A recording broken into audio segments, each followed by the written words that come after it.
Unos comerciales. Ahora vamos todos nosotros a dibujar un poco de esta caricatura que nos sirve para poder expresar todos los sentimientos que pueden caber en una risa. Bueno, ahora yo les voy a enseñar cómo hacer todas estas cosas.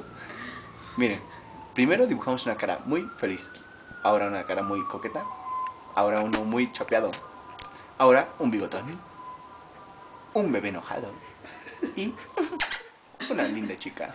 Un señor pelón, un niño con gorra, un niño con gorro, una gorra con niña. Bueno, todo eso ustedes van a poder aprender en mi curso.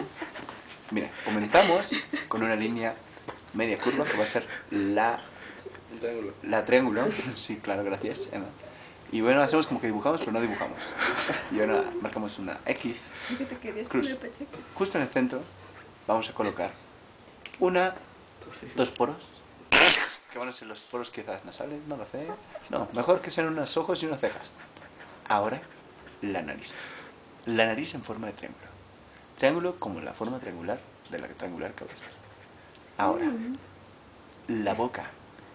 Muy feliz, claro, porque tenemos que hacer algo muy feliz. La barbilla, el mentón. Como no. Una oreja muy voluptuosa.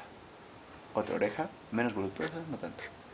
Tres pelillos. Está bien sencillo. Claro. Se ve bonito. ¿A poco no te gusta? Está muy bonito, ¿verdad? Bueno, unos ojos cómo aquí, va dando unos forma. ojos allá.